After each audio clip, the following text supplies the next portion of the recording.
Thank you, darling. It's interesting how the truth can sometimes seem might malleable, depending upon your point of view. Like how those dime novels make you out to be something you're not? Jack, don't be starting trouble. No, he's right. They do tend to exaggerate. Did they exaggerate your part in taking down the Daltons? Well, I was there in the flesh, boy, so I saw what happened firsthand.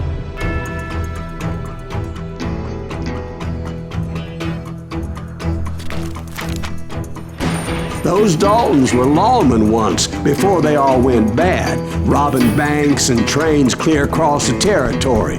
Until Coffeeville, of course. I was one of the citizens who took up arms that day. Fighting on the side of the right? I did my best, sir. We all did.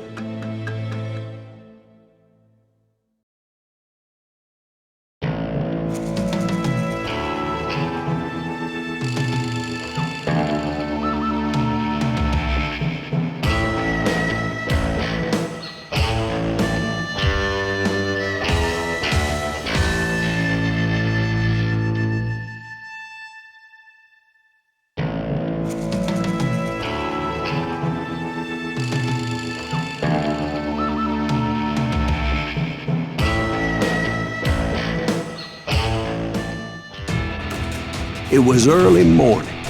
One of my friends was a local gunsmith, and he handed out firearms to anybody who'd take one. You see, the Daltons got it in their heads to rob 2 banks at the same time. 2 banks on the same damn street. Story was Bob Dalton's girl was always writing him about how he had no ambition. Oh, you're nobody next to Jesse James, she'd say. Finally, the bastard took his brothers to Coffeeville just to shut her up. Well, the locals recognized the Daltons right off. He got us a hero. Before they could get away, half the town took up arms to defend their property.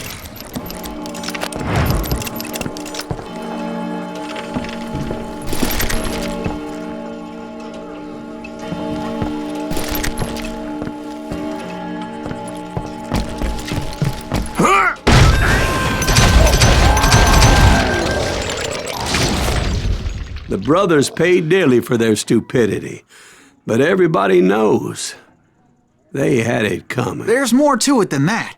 I read all about that day, so I know for a fact that it went down very differently. First of all, it was high noon. A posse of U.S. deputy marshals were on the rooftop across the street. Get ready, boys. They're gonna make a move. The lawmen had been tracking the Daltons for months. Now they finally had them dead to rights. Among them was a bounty hunter feared by many a lawbreaker. This man had no intention of letting the Daltons slip away. The marshals tried to get the Daltons to surrender. They'll give up eventually. We just gotta wait till something bitches out. This bounty hunter knew that the brothers were far too proud to ever lay down their guns.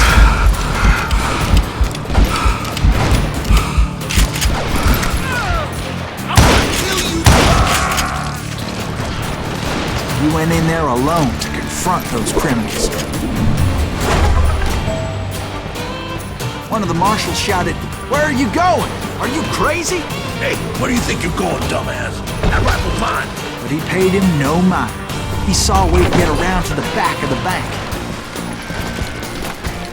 Then he figured out how to hit the Daltons from a direction they weren't expecting.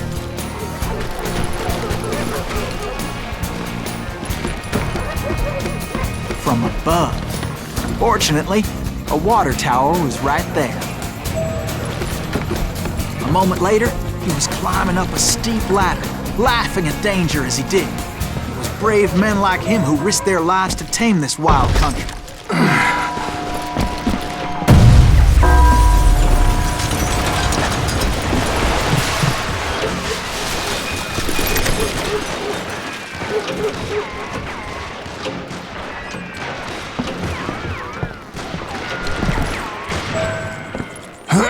We've got company.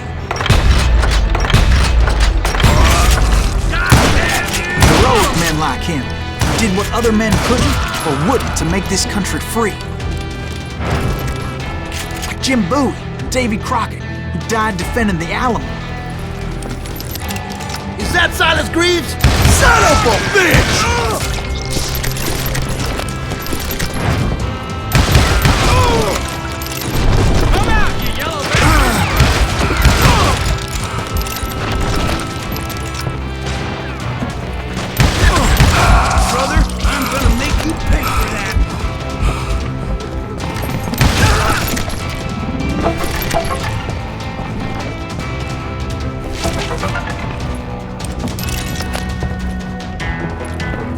Over there!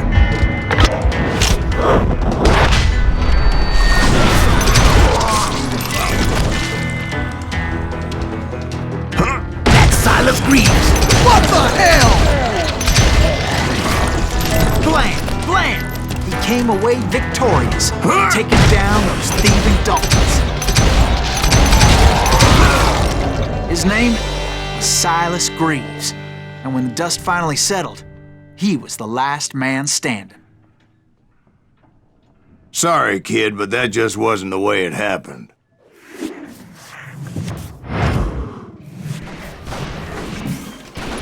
It was early evening, not high noon. Murder that man! Daltons blew up a safe, and were all set to hightail it out of there. I was late to the party, and Coffeyville was already up in arms. Those pathetic deputies surrounding the bank were dropping like flies.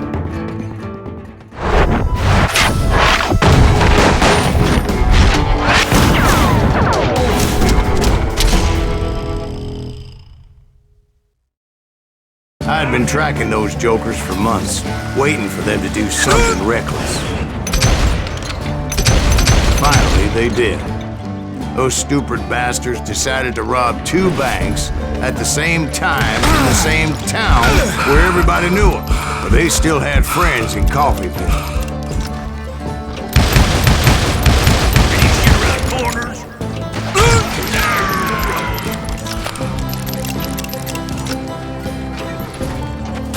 You gonna beat a camera?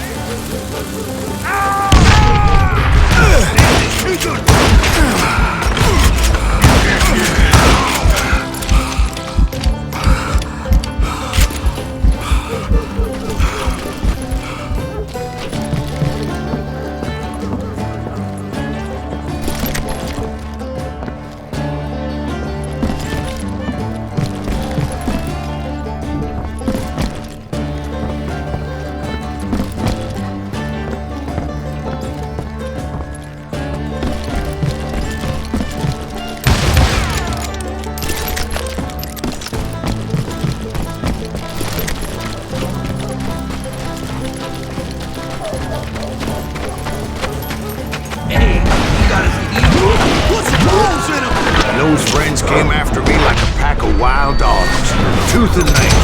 They were coming at me from all directions.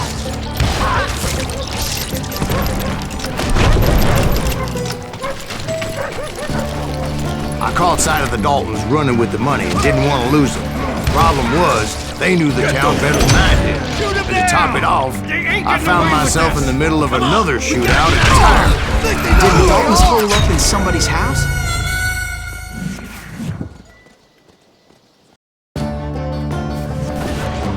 Did the Daltons hole up in somebody's house? No, it was the Smiths, I believe. They were cousins of the Daltons. And they were shooting at the Browns, who were shooting at the Daltons. Which wasn't any surprise, because those 2 families have been feuding forever. And since the Joneses are related to the Browns, they shot at the Smiths, pissing off the Heimhoffers, whose daughter recently married a Smith. Well, bullets were flying every which way as all the old feuds in Kansas caught fire all at once.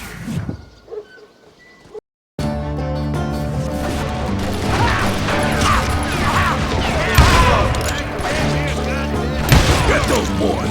Shoot them down! They ain't getting away with this! Come on! We gotta get out of here! I think they know who we are! Hey, slipper that damn Washington!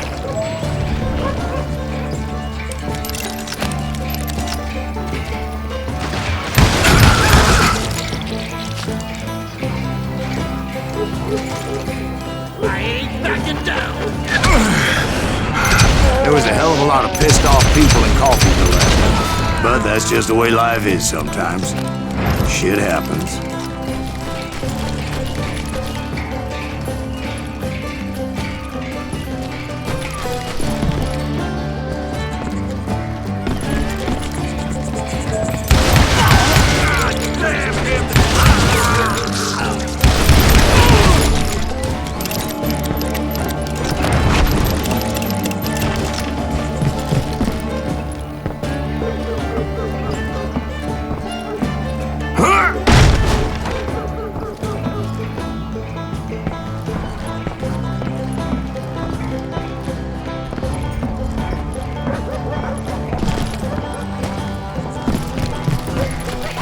The Dalton boys knew I would never give up. Those Daltons weren't the sharpest knives in the drawer, but they always stood together. They set a trap to slow me down and allow at least 2 of them to escape. The third brother stayed behind to plant me, just in case that trap of theirs didn't work.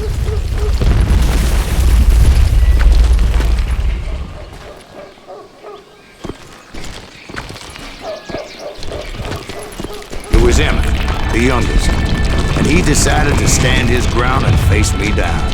I ain't afraid of you, Silas Reeves. This is where it ends for you. He was determined to protect his brothers. I understood how he felt. Taking me on all by his lonesome wasn't exactly a recipe for a long life.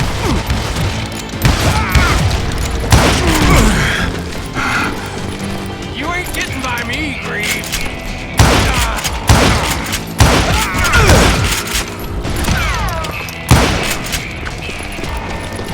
It's hog killing time.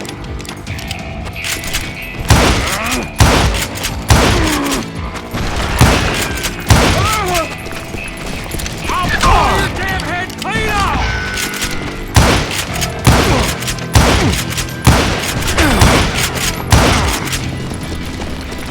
I'm gonna plant you where you stand.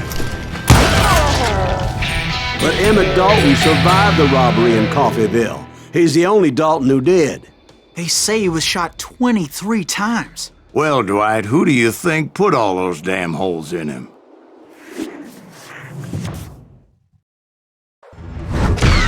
But I have to admit, that boy had grit.